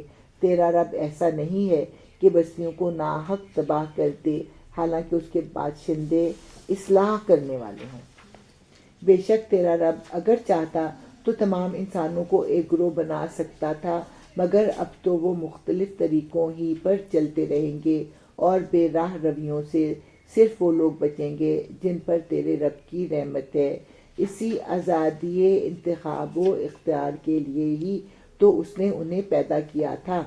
اور تیرے رب کی وہ بات پوری ہو گئی جو اس نے کہی تھی کہ میں جہنم کو جن اور سب انسانوں سے بھر دوں گا. اور اے محمد صلی اللہ علیہ وآلہ وسلم، یہ پیغمبروں کے قصے جو ہم تمہیں سناتے ہیں وہ چیزیں ہیں جن کے ذریعے سے ہم تمہارے دل کو مضبوط کرتے ہیں. دل مضبوط کیسے ہوتا ہے؟ ان قصوں میں کیا بتایا گیا ہے کہ رسول اور اس کے ساتھی نہ صرف یہ کہ بچا لیے گئے بلکہ ان کو پھر بہت زیادہ بڑھایا بھی گیا. اور کس کا انجام برا ہوا؟ رسول کو جھٹلانے والوں کا. ان کے اندر تم کو حقیقت کا علم ملا اور ایمان لانے والوں کو نصیحت اور بیداری نصیب ہوئی. رہے وہ لوگ جو ایمان نہیں لاتے تو ان سے کہہ دو کہ تم اپنے طریقے پر کام کرتے رہو اور ہم اپنے طریقے پر کیے جاتے ہیں. انجام کار کا تم بھی انتظار کرو اور ہم بھی منتظر ہیں. آسمانوں اور زمین میں جو کچھ چھپا ہوا ہے سب اللہ ہی کے قبضہ قدرت میں ہے اور سارا معاملہ اسی کی طرف رجوع کیا جاتا ہے. بس اے نبی صلی اللہ علیہ وآلہ وسلم، تو اس کی بندگی کر اور اسی پر بھروسہ رکھ، اور جو کچھ تم لوگ کرتے ہو تیرا رب اس سے بے خبر نہیں ہے. تو نبی اور اس کے ساتھیوں کو خوشخبری ہے اور ڈراوا ہے. کس کے لیے؟ قوم کے لیے.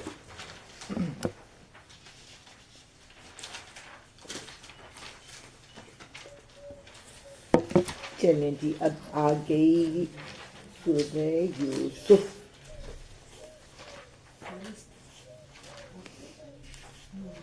سورہ یوسف کو جب اللہ تعالیٰ نے کہہ دیا کہ یہ احسن القصص ہے تو پھر ہمیں اچھا کیوں نہ لگے؟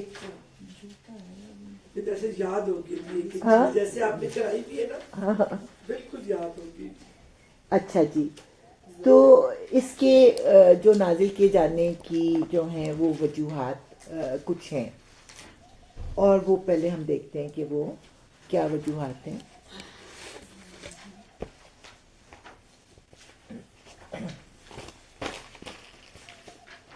ہاں، تو یہ پورے قرآن کی منفرد صورت ہے.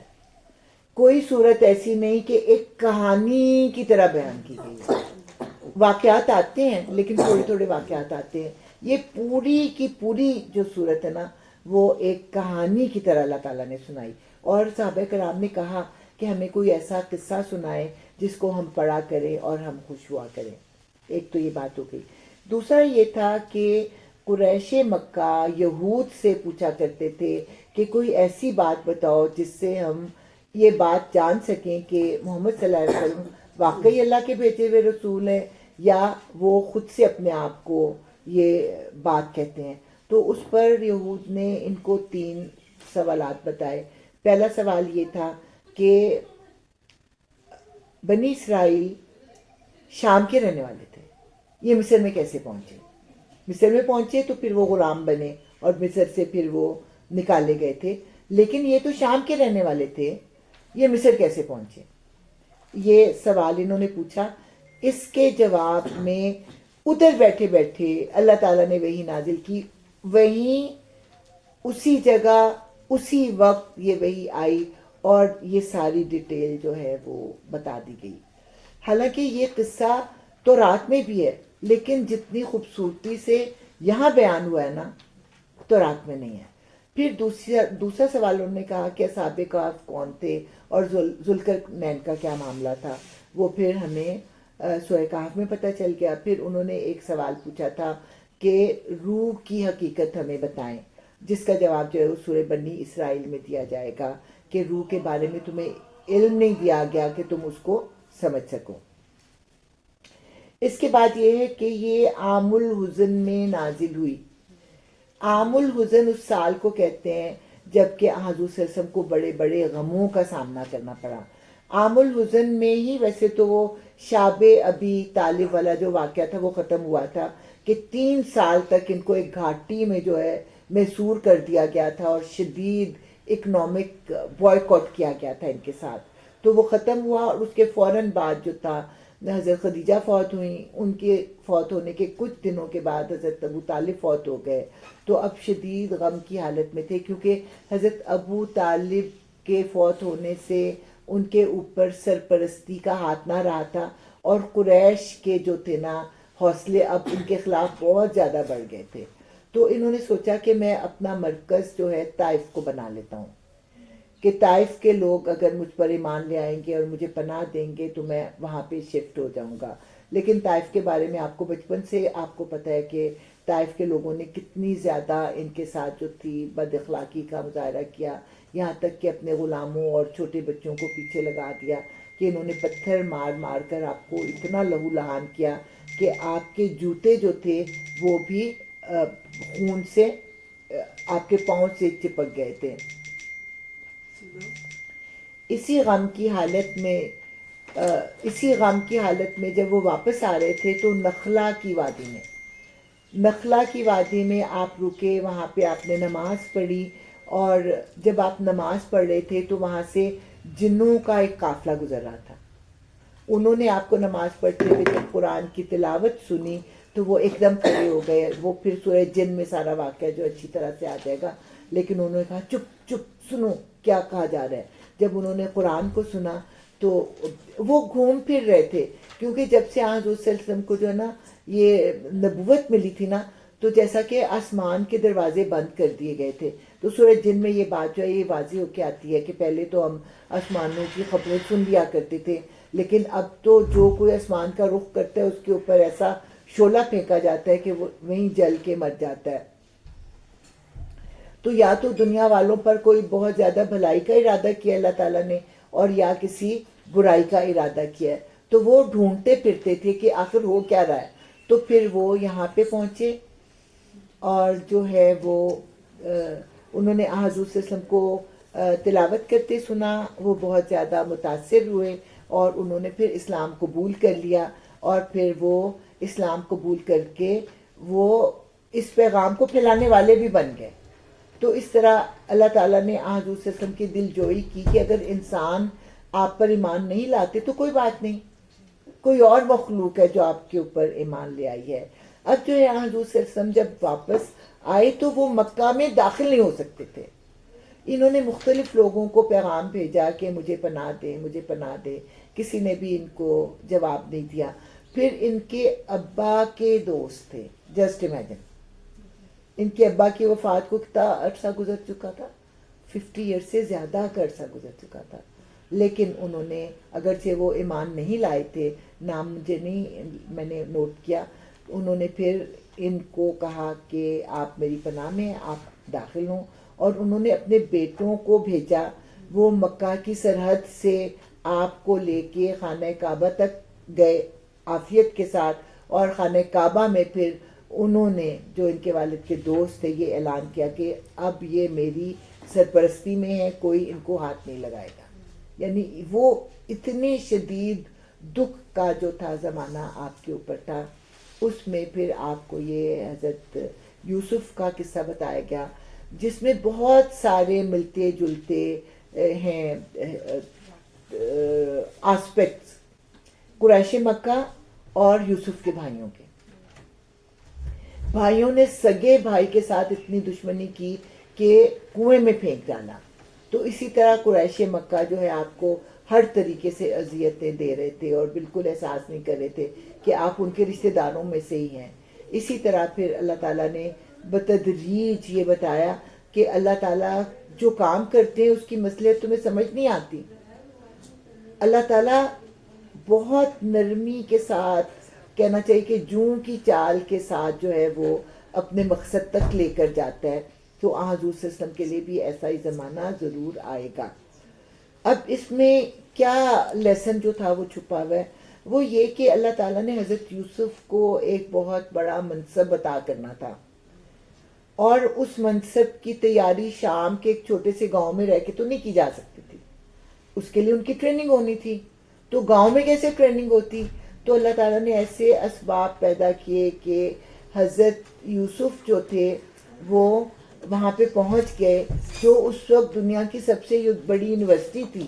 اور آس پاس کے جو شہزادے تھے وہاں پہ علم حاصل کرنے اور تربیت لینے کے لیے آیا کرتے تھے. ان کے والد ان کو کیسے بھیجتے اس یونیورسٹی میں؟ تو اللہ تعالیٰ خود ان کو اس یونیورسٹی میں لے گیا اور وہاں کے ایک اعلیٰ ترین گھرانے میں ان کو آباد کیا جہاں پہ ان کی پھر ٹریننگ ہوئی.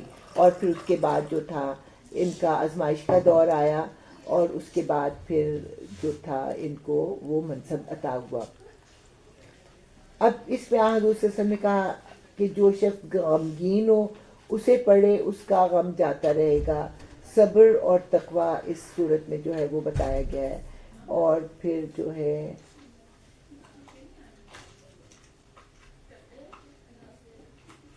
میں نے سب باتیں بتا دی تقریباً. کوئی اگر رہ گئی ہوگی بات تو پھر وہ میں کل بتا دوں گی. چلیں اب ہم پڑھتے ہیں اور اب میں اس کو بس پڑھتی جاؤں گی کیونکہ ایک تو ٹائم بھی کم ہو گیا اور ویسے بھی یہ کہانی ہے. اس میں سمجھ آ جاتی ہے ساتھ ساتھ. اب یہ دیکھیں اس کا آغاز بھی بسم اللہ الرحمن الرحیم الف لام را کے ساتھ ہوا ہے. تو اس میں بہت سے نبیوں رسولوں کے قصے تو نہیں ہیں لیکن ایک ہی نبی کی داستان ہے. حضرت یوسف جو تھے وہ نبی تھے, وہ رسول نہیں تھے. الف لام را یہ اس کتاب کی آیات ہیں جو اپنا مدعا صاف صاف بیان کرتی ہے. ہم نے اسے نازل کیا ہے قرآن بنا کر عربی زبان میں تاکہ تم اہل عرب اس کو اچھی طرح سمجھ سکو. اصل میں لوح محفوظ میں ایک کتاب ہے, اس کا جو حصہ حضرت موسیٰ پر نازل کیا گیا اس کو حضرت موسیٰ کی زبان میں نازل کیا گیا, عبرانی زبان میں. اسی کا ایک حصہ جب انجیل کی شکل میں نازل کیا گیا تو ارامک لینگویج تھی حضرت عیسیٰ کی, اس کی لینگویج میں نازل کیا گیا. اب لوح محفوظ کا جو حصہ یا تقریباً اس کا خلاصہ کہہ لیں یا اس کی تفصیل کمپلیٹ کی کمپلیٹ جو ہے حضور پر عربی زبان میں نازل کی گئی جو کہ عرب کے لوگوں کی زبان تھی. اور اس کے علاوہ عربی کا ایک مطلب ہوتا ہے بہت صاف و شفاف کتاب نہیں لینگویج. اس کے لیے خاص لفظ ہوتا ہے جو اپنا مدعا اچھی طرح سے بیان کر سکے. کیا فصیح و بلیغ, فصیح و بلیغ زبان, کیونکہ اور دنیا کی کوئی زبان ان مضامین کا بوجھ نہیں اٹھا سکتی تھی سوائے عربی زبان کے. تاکہ تم اہل عرب اس کو اچھی طرح سمجھ سکو. اے محمد صلی اللہ علیہ وآلہ وسلم, ہم اس قرآن کو تمہاری طرف وحی کر کے بہترین پیرائے میں واقعات اور حقائق کو تم سے بیان کرتے ہیں, ورنہ اس سے پہلے تو ان چیزوں سے تم بالکل ہی بے خبر تھے. حضور کو پتا تھا ان واقعات کا؟ نہیں پتا تھا. ادھر اسی وقت انہوں نے جو تھا یہ واقعہ ان کو سنایا لوگوں کو. یہ اس وقت کا ذکر ہے جب یوسف نے اپنے باپ سے کہا, ابا جان میں نے خواب دیکھا ہے کہ 11 ستارے ہیں اور سورج اور چاند ہیں اور وہ مجھے سجدہ کر رہے ہیں. جواب میں اس کے باپ نے کہا, بیٹا اپنا یہ خواب اپنے بھائیوں کو نہ سنانا ورنہ وہ تیرے در پہ آزار ہو جائیں گے حسد کی وجہ سے. حقیقت یہ ہے کہ شیطان آدمی کا کھلا دشمن ہے اور ایسا ہی ہوگا جیسا تو نے خواب میں دیکھا ہے کہ تیرا رب تجھے اپنے کام کے لیے منتخب کرے گا اور تجھے باتوں کی تہ تک پہنچنا سکھائے گا اور تیرے اوپر اور آل یعقوب پر اپنی نعمت اسی طرح پوری کرے گا جس طرح اس سے پہلے وہ تیرے بزرگوں ابراہیم اور اسحاق پر کر چکا ہے. یقیناً تیرا رب علیم اور حکیم ہے. مدعا یہ ہے یا لب لباب یہ ہے کہ تم بھی رسول اور نبی بنو گے. حقیقت یہ ہے کہ یوسف اور اس کے بھائیوں کے قصے میں ان پوچھنے والوں کے لیے بڑی نشانیاں ہیں. یہ قصہ یوں شروع ہوتا ہے کہ اس کے بھائیوں نے آپس میں کہا, یہ یوسف اور اس کا بھائی دونوں ہمارے والد کو ہم سب سے زیادہ محبوب ہیں, حالانکہ ہم ایک پورا جتھا ہیں. ہم تو خاندان کی طاقت ہیں, ہمیں لفٹ نہیں کراتے اور وہ چھوٹے کمزور بچوں کی طرف اپنی توجہ رکھتے ہیں. سچی بات یہ ہے کہ ہمارے ابا جان بالکل ہی بہک گئے ہیں. چلو یوسف کو قتل کر دو یا اسے کہیں پھینک دو تاکہ تمہارے والد کی توجہ صرف تمہاری ہی طرف ہو جائے. یہ کام کر لینے کے بعد پھر نیک بند رہنا. یعنی اتنا پتہ ہے کہ جو ہم کر رہے ہیں وہ غلط ہے، لیکن کر تو لینا، بعد میں توبہ کر لیں گے۔ اس پر ان میں سے ایک بولا یوسف کو قتل نہ کرو۔ مطلب ایک بھائی نہیں چاہتا تھا کہ یوسف کے ساتھ کوئی برا ہو، لیکن 9 بھائیوں کے سامنے وہ کیا بولتا۔ آخر کار اس نے ان کو منوایا کہ اس کو قتل نہ کرو، اسے کسی اندھے کنویں میں ڈال دو، کوئی آتا جاتا قافلہ اسے نکال لے جائے گا۔ اس قرارداد پر انہوں نے جا کر اپنے باپ سے کہا، ابا جان کیا بات ہے، آپ یوسف کے معاملے میں ہم پر بھروسہ نہیں کرتے، حالانکہ ہم اس کے سچے خیر خواہ ہیں۔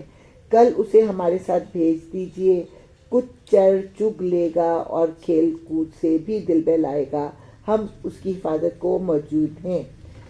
تو باپ نے کہا، تمہارا اسے لے جانا مجھے بہت شاق گزرتا ہے کہ مجھے اس سے جدا ہونا جو ہے وہ پسند نہیں ہے، اور دوسری بات کیا، اور مجھ کو اندیشہ ہے کہیں اسے بھیڑیا نہ پھاڑ کھائے جبکہ تم اس سے غافل ہو۔ انہوں نے جواب دیا، اگر ہمارے ہوتے اسے بھیڑیے نے کھا لیا جبکہ ہم ایک جتھا ہے،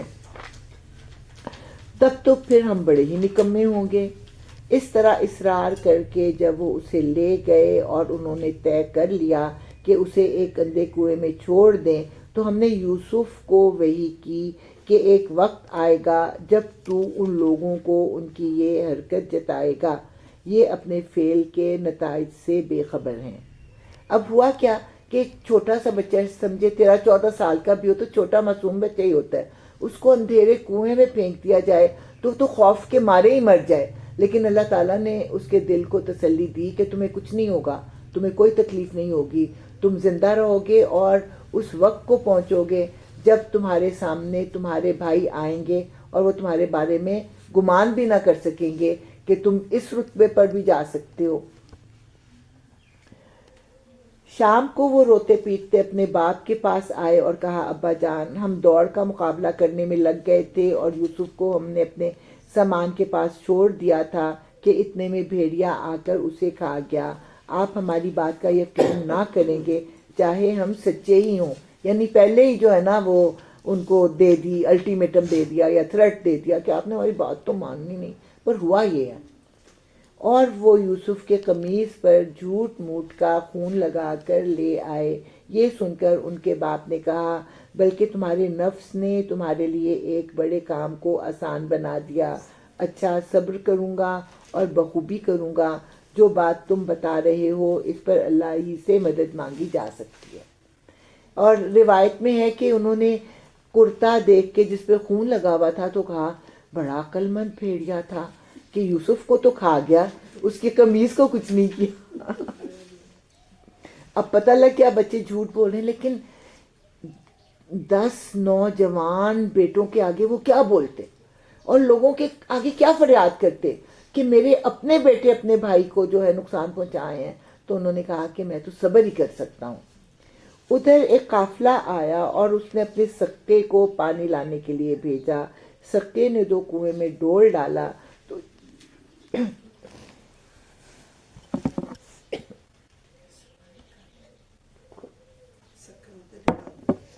تو یوسف کو دیکھ کر پکار اٹھا، مبارک ہو، یہاں تو ایک لڑکا ہے۔ کیوں خوش ہو گئے؟ کیونکہ وہ غلاموں کی خرید و فروخت کا زمانہ تھا۔ اب بیٹھے بٹھائے ان کو تو خزانہ مل گیا، تو انہوں نے ایک دوسرے کو خوشخبری دینی شروع کر دی۔ ان لوگوں نے اس کو مال تجارت سمجھ کر چھپا لیا، حالانکہ جو کچھ وہ کر رہے تھے خدا اس سے باخبر تھا۔ آخر کار انہوں نے اس کو تھوڑی سی قیمت پر چند درہموں کے عوض بیچ ڈالا، اور وہ اس کی قیمت کے معاملے میں کچھ زیادہ کے امیدوار نہ تھے، کیونکہ یوسف تو ان کے گلے پڑے ہوئے تھے۔ کسی بھی وقت یوسف کا کوئی رشتہ دار آ کر ان کو کٹہرے میں کھڑا کر سکتا تھا، اس لیے یوسف سے جان چھڑانے کے لیے جس قیمت پر بھی وہ بکے انہوں نے اس کو بیچ دیا۔ مصر کے جس شخص نے اسے خریدا اس نے اپنی بیوی سے کہا، اس کو اچھی طرح رکھنا، بعید نہیں کہ یہ ہمارے لیے مفید ثابت ہو، یعنی ہو سکتا ہے کہ اس کو اچھی تربیت کر کے اچھی قیمت پر ہم بیچ دیں، یا ہم اسے بیٹا ہی بنا لیں، تو اسے پتہ لگتا ہے کہ اس کی اولاد نہیں تھی۔ اس طرح ہم نے یوسف کے لیے اس سرزمین میں قدم جمانے کی صورت نکالی اور اسے معاملہ فہمی کی تعلیم دینے کا انتظام کیا، یعنی کہ ان کی ٹریننگ اور ان کی جو تھی علم حاصل کرنے کی، ان کی تعلیم کا زمانہ شروع ہو گیا۔ یہاں پہ اللہ تعالیٰ بتاتے ہیں کہ اللہ تعالیٰ اپنا کام کر کے رہتا ہے مگر اکثر لوگ جانتے نہیں ہیں، اور جب وہ اپنی پوری جوانی کو پہنچا تو ہم نے اسے قوت فیصلہ اور علم عطا کیا، اس طرح ہم نیک لوگوں کو جزا دیتے ہیں۔ جس عورت کے گھر میں وہ تھا وہ اس پر ڈورے ڈالنے لگی، ایک روز دروازے بند کر کے بولی آ جا۔ یوسف نے کہا خدا کی پناہ، میرے رب نے تو مجھے اچھی منزلت بخشی اور میں ایسے کام کروں؟ ایسے ظالم کبھی فلاح نہیں پایا کرتے۔ وہ اس کی طرف بڑھی اور یوسف بھی اس کی طرف بڑھتا، اگر وہ اپنے رب کی برہان نہ دیکھ لیتا، یعنی کہ اللہ تعالیٰ نے ایک خیال اس کے ذہن میں پہلے ہی بٹھا دیا، یہ والا خیال کہ اللہ تعالیٰ نے تو اتنے انعامات کیے، تو یہ اتنا برا کام کر کے اللہ کا بھی مجرم بنے اور اپنے آقا کا بھی مجرم بنے؟ نہیں، ایسے لوگ پھر کبھی فلاح نہیں پاتے۔ تو اس خیال نے ان کے کردار کو تقویت بخشی اور وہ ثابت قدم رہے۔ ایسا ہوا تاکہ ہم اس سے بدی اور بے حیائی کو دور کر دیں، در حقیقت وہ ہمارے چنے ہوئے بندوں میں سے تھا۔ آخر کار یوسف اور وہ آگے پیچھے دروازے کی طرف بھاگے اور اس نے پیچھے سے یوسف کا قمیص کھینچ کر پھاڑ دیا۔ دروازے پر دونوں نے اس کے شوہر کو موجود پایا۔ اسے دیکھتے ہی عورت کہنے لگی، کیا سزا ہے اس شخص کی جو تیری گھر والی پر نیت خراب کرے؟ اس کے سوا اور کیا سزا ہو سکتی ہے کہ وہ قید کیا جائے یا اسے سخت عذاب دیا جائے؟ کہاں تو وہ محبت کے ڈورے ڈال رہی تھی اور کہاں ایسا پینترا بدلا کہ اپنے شوہر سے کہہ رہی ہے کہ اس کو سزا دے اور اس کو قید میں ڈال دیں۔ یوسف نے کہا یہی مجھے پھانسنے کی کوشش کر رہی تھی۔ اس عورت کے اپنے کنبے والوں میں سے ایک شخص نے قرینے کی شہادت پیش کی کہ اگر یوسف کا قمیص آگے سے پھٹا ہو تو عورت سچی ہے اور یہ جھوٹا، اور اگر اس کا قمیص پیچھے سے پھٹا ہو تو عورت جھوٹی ہے اور یہ سچا۔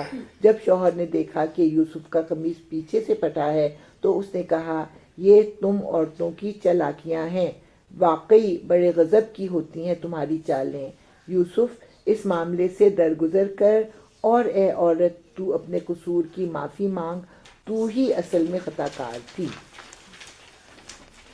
شہر کی عورتیں آپس میں چرچا کرنے لگیں کہ عزیز کی بیوی اپنے نوجوان غلام کے پیچھے پڑی ہوئی ہے، محبت نے اس کو بے قابو کر رکھا ہے، ہمارے نزدیک تو وہ صریح غلطی کر رہی ہے۔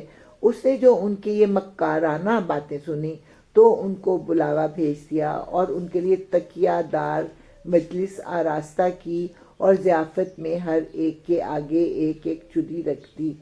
پھر عین اس وقت جب کہ وہ پھل کاٹ کاٹ کر کھا رہی تھیں، اس نے یوسف کو اشارہ کیا کہ ان کے سامنے نکل آ۔ جب ان عورتوں کی نگاہ اس پر پڑی تو وہ دنگ رہ گئیں اور اپنے ہاتھ کاٹ بیٹھیں اور بے ساختہ پکار اٹھیں، حاشا للہ، یہ شخص انسان نہیں ہے، یہ تو کوئی بزرگ فرشتہ ہے۔ عزیز کی بیوی نے کہا، دیکھ لیا، یہ ہے وہ شخص جس کے معاملے میں تم مجھ پر باتیں بناتی تھیں۔ بے شک میں نے اسے رجھانے کی کوشش کی تھی مگر یہ بچ نکلا۔ اگر یہ میرا کہنا نہ مانے گا تو قید کیا جائے گا اور بہت ذلیل و خوار ہوگا۔ آپ دیکھیں کہ کیسا ہے اس وقت کا کلچر، کتنی بے حیائی ہے کہ عورت خود کہہ رہی ہے کہ میں نے اس کو پھانسا تھا، یہ بچ نکلا اور اس کو میرا حکم ماننا پڑے گا، یعنی برا کام کرنا پڑے گا۔ اچھا، یہاں پہ ایک تھوڑی سی بڑا مجھے اچھا لگا کہ میرے ذہن میں ہمیشہ سے یہ تصور تھا کہ وہ سیب کاٹ رہی تھی، کاٹتے کاٹتے حضرت یوسف آ گئے تو ان کو پتہ ہی نہیں چلا اور ان کی انگلیاں کٹ گئیں۔ نعمان علی خان نے بڑی اچھی تشریح کی ہے کہ کسی ایک کے ہاتھ پہ چھری لگی تو خون نکلا، سب اس کی طرف متوجہ ہوئے، حضرت یوسف بھی اس کی طرف متوجہ ہوئے اور اس کا خون صاف کرنے لگے تو ساری عورتوں نے خود سے اپنی انگلیاں کاٹ لیں۔ تو یہ ایک انہوں نے اس کی تشریح کی۔ بہرحال اچھا جی، یوسف نے کہا، اے میرے رب، قید مجھے منظور ہے بنسبت اس کے کہ میں وہ کام کروں جو یہ لوگ مجھ سے چاہتے ہیں، اور اگر تو نے ان کی چالوں کو مجھ سے دفع نہ کیا تو میں ان کے دامے فریب میں پھنس جاؤں گا اور جاہلوں میں شامل ہو جاؤں گا۔ اس کے رب نے اس کی دعا قبول کی اور ان عورتوں کی چالیں اس سے دفع کر دیں۔ بے شک وہی ہے جو سب کی سنتا اور سب کچھ جانتا ہے۔ اس سے پتہ لگ رہا ہے کہ دوسری عورتیں بھی ان کو اپنی طرف متوجہ کرنے میں لگی ہوئی تھیں، تو یہ بات پھر درست ہے کہ ہر ایک نے اپنے ہاتھ کاٹے تاکہ حضرت یوسف کی توجہ اس کی طرف ہو جائے۔ اب پھر ان لوگوں کو یہ سوجی کہ ایک مدت کے لیے اسے قید کر دے، حالانکہ وہ اس کی پاک دامنی اور خود اپنی عورتوں کے برے اتوار کی سری نشانیاں دیکھ چکے تھے۔ اب مرد اتنے بے بس تھے کہ وہ اپنی گھر کی عورتوں کو پکڑ نہیں سکتے تھے، ان کو سمجھ نہیں آ رہی تھی کہ کریں کیا کریں۔ انہوں نے پھر یہی سوچا کہ بہتر ہے کہ اس کو جو ہے نا منظر عام سے ہٹا دیں، نہ نظروں کے سامنے ہوں گے اور نہ ہماری عورتیں جو ہیں وہ ان پر ریچھیں گی۔ چنانچہ پھر حضرت یوسف کو جو تھا وہ قید میں ڈال دیا گیا۔ قید میں 2 غلام اور بھی اس کے ساتھ داخل ہوئے۔ ایک روز ان میں سے ایک نے اس سے کہا، میں نے خواب دیکھا ہے کہ میں شراب کشید کر رہا ہوں۔ دوسرے نے کہا، میں نے دیکھا ہے کہ میرے سر پر روٹیاں رکھی ہیں اور پرندے ان کو کھا رہے ہیں۔ دونوں نے کہا، ہمیں اس کی تعبیر بتائیے، ہم دیکھتے ہیں کہ آپ ایک نیک آدمی ہیں۔ یعنی ان کا رویہ اتنا اچھا تھا کہ جو قید والے لوگ، جو مجرم بھی، وہ ان سے متاثر ہوتے تھے۔ تو ان میں سے 2 لوگوں نے خواب دیکھا، اپنا خواب ان کو بتایا اور اس کی تعبیر ان سے پوچھی۔ تو اب یوسف نے کہا، یہاں جو کھانا تمہیں ملا کرتا ہے اس کے آنے سے پہلے میں تمہیں ان خوابوں کی تعبیر بتا دوں گا۔ یہ علم ان علوم میں سے ہے جو میرے رب نے مجھے عطا کیے ہیں۔ واقعہ یہ ہے کہ میں نے ان لوگوں کا طریقہ چھوڑ کر جو اللہ پر ایمان نہیں لاتے اور آخرت کا انکار کرتے ہیں، اپنے بزرگوں ابراہیم، اسحاق اور یعقوب کا طریقہ اختیار کیا ہے۔ ہمارا یہ کام نہیں ہے کہ اللہ کے ساتھ کسی کو شریک ٹھہرائے، در حقیقت یہ اللہ کا فضل ہے ہم پر اور تمام انسانوں پر کہ اس نے اپنے سوا کسی کا بندہ ہمیں نہیں بنایا، مگر اکثر لوگ شکر نہیں کرتے۔ اب یہ تھوڑی سی، جب نبی کی طرف کوئی متوجہ ہوتا ہے نا تو پھر نبی اپنی بات کہہ دیتے ہیں، لیکن پھر یہ بھی ہوتا ہے کہ لوگ بیزار ہو کے چلے نہ جائیں کہ یہ تو اب کہانیاں سنانی شروع کر دیں گے، اٹھو ادھر سے۔ انہوں نے کہا نہیں، ابھی کھانا آنے والا ہے نا، تو کھانا آنے سے پہلے میں تمہیں بتا دوں گا اس خواب کی تعبیر، کیونکہ باقی لوگ جو تھے وہ بھی جمع ہو گئے تھے نا خواب کی تعبیر سننے کے لیے۔ تو پھر انہوں نے اپنی جو بات تھی ان تک پہنچائی کہ دیکھو میں یہاں جب سے آیا ہوا تھا نا تو میں ان لوگوں کے طریقوں کو دیکھ رہا تھا، لیکن اب میں اس نتیجے پر پہنچا ہوں کہ جو میرے بزرگوں کا طریقہ تھا نا، صرف ایک خدا کی عبادت کرنے کا، وہی سب سے اچھا ہے۔ اور پھر یہاں پہ وہ کہتے ہیں کہ یہ اللہ تعالیٰ کا فضل ہے ہم پر کہ اپنے سوا ہمیں کسی کا بندہ نہیں بنایا۔ تو اس کی میں تشریح کیا کرتی ہوں کہ ہندوؤں کے ہاں کوئی دولت کی دیوی ہے، اسی طرح کوئی اولاد کی دیوی ہوگی، کوئی جو ہوگی وہ عافیت کی دیوی ہوگی یا دیوتا ہوگا۔ تو اب کسی کو اگر اولاد چاہیے تو وہ ایک دیوی کے آستانے پر جائے، اور ساتھ ساتھ اس کو جو ہے عافیت کی بھی تمنا ہے تو اب وہ اس آستانے پر جائے، اور ساتھ ساتھ اس کا کوئی اور مسئلہ ہے اس مسئلے کے وہ ادھر جائے۔ اللہ تعالیٰ کا کتنا فضل و کرم ہے۔ ہم جائے نماز بچھائیں اپنے کمرے میں بیٹھ کے، اللہ سے دولت بھی مانگیں، اولاد بھی مانگیں، عافیت بھی مانگیں، اپنی تمام مشکلوں کا حل بھی مانگیں۔ کتنا اللہ تعالیٰ کا ہمارے اوپر فضل و کرم ہے۔ تو اللہ در حقیقت یہ اللہ کا فضل ہے ہم پر اور تمام انسانوں پر کہ اس نے اپنے سوا کسی کا بندہ ہمیں نہیں بنایا، مگر اکثر لوگ شکر نہیں کرتے۔ اے زندہ کے ساتھیوں، تم خود ہی سوچو کہ بہت سے متفرق رب بہتر ہیں یا وہ ایک اللہ جو سب پر غالب ہے؟ اس کو چھوڑ کر تم جن کی بندگی کر رہے ہو وہ اس کے سوا کچھ نہیں ہے کہ بس چند نام ہیں جو تم نے اور تمہارے آباء و اجداد نے رکھ لیے ہیں۔ اللہ نے ان کے لیے کوئی سند نازل نہیں کی۔